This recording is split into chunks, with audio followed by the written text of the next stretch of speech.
murka dengan manusia yang selama ini sudah jauh dengan ketentuan-ketentuan hukum Allah. Jangan-jangan Allah memang sudah murka terhadap manusia yang selama ini kita lebih banyak mengedepankan logika kita, otak kita dibandingkan dengan hukum-hukum Allah yang sudah digariskan, diturunkan kepada para rasul. Sebab itulah jamaah yang dimuliakan Allah Subhanahu wa taala. Ini adalah saatnya evaluasi sehingga kita nih pasca pandemik ini kita menjadi orang yang baru sebagaimana pendidikan Ramadan yang sudah kita lewati. Ramadan jangan hanya sekedar lewat yang setiap tahun kita entah sudah berapa lama kita melakukan ibadah saum, tapi saum dari hari ke hari, dari tahun ke tahun hanya begitu-begitu saja. Buktinya apa? Tidak ada dampaknya apa-apa. Apa dampaknya? Tambah jujur, tambah ramah, tambah peduli. Iya kan? Buktinya saja apa? Ini gara-gara pandemi saja yang namanya belanja-belanja agak berkurang. Coba kalau nggak ada yang namanya pandemik, pasar itu jauh lebih ramai. Wong sekarang saja pasar jauh lebih ramai dibandingkan masjid.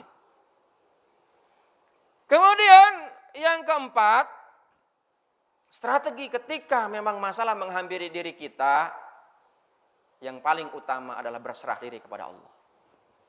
Allah menyampaikan di dalam Al-Quran, hasbunallah wa ni'mal wakil.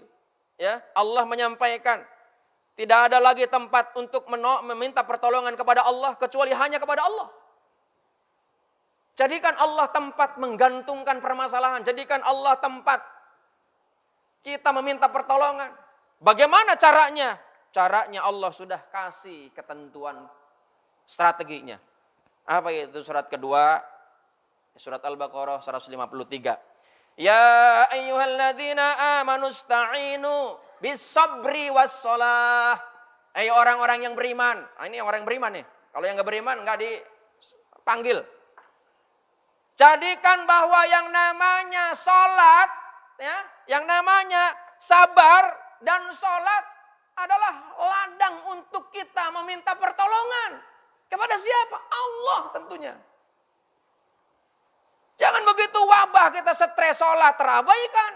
Sabar apalagi, banyak orang yang lihat. Kalau kita tengok di medsos, di media, negara yang konon saat ini diagung-agungkan oleh banyak negara, yaitu negara superpower Amerika, saat ini justru porak-poranda karena gara-gara hanya perkara rasis warna kulit. Dan sekarang demo di mana-mana, dibakar di mana-mana. Jangan sampai kemudian Indonesia seperti itu gara-gara, ini lihat kalau di meso ada kadrun, ada kampret, ada cebong segala macam. Itu gara-gara warna kulit yang kemudian orang gara-gara beda etnis, orang kemudian bisa berantem. Suku ini, suku itu. Padahal kata Allah, inna akramakum indallahi atqakum. Yang paling mulia itu bukan etnis apapun. Tapi orang yang paling mulia itu adalah orang yang bertakwa di hadapan Allah Subhanahu wa ta'ala. Mau putih, mau hitam, mau kuning, mau seperti apapun. Di hadapan Allah sama. Yang mulia itu adalah orang yang bertakwa. Yang paling mulia di sisi Allah. Nah, jemaah yang dimuliakan Allah Subhanahu wa ta'ala. Ketika kita meminta kepada Allah, apakah jaminan Allah menerima? Oh, belum tentu. Kita nih ibadah, kita belum tentu diterima oleh Allah.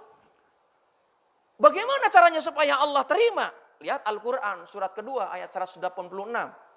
Apa kalimatnya? Ujibu da'watad da'i idza da'ani. Allah ini mengabulkan, menjawab, mengiyakan dari apa yang diminta hambanya kepada Allah. Tapi ada dua syarat yang harus dipenuhi. Apa syaratnya? Fal yastajibuli. Yang pertama adalah penuhi kewajibanmu kepadaku. Apa kewajiban kita? Wa ma khalaqtul jinna wal insa illa liya'budun. Jadikan ini ibadah, semuanya jadikan itu ibadah. Salat kalau hanya kita ingin dianggap orang soleh, dianggap kita ini orang yang paling baik, orang yang paling suci di hadapan Allah, nol.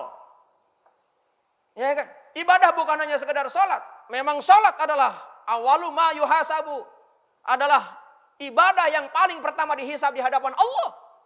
Tapi kalau bukan didasari dengan keikhlasan karena Allah, maka sia-sia itu. Maka penuhi kewajiban. Yang kedua adalah wal yu'minu bi. Apa itu? Yakini dari apa yang kita minta Allah akan kabulkan. Maka orang yang beriman tadi Dia tidak ada keraguan, tidak ada kekhawatiran, tidak ada yang namanya duka cita, tidak ada yang namanya sedih. Kenapa? Karena Allah semuanya atur. Allah yang memang tahu mana yang terbaik. Mudah-mudahan kita semuanya Allah hindarkan dari berbagai macam bencana yang sungguh akan memporak-porandakan batin kita, bukan fisik kita.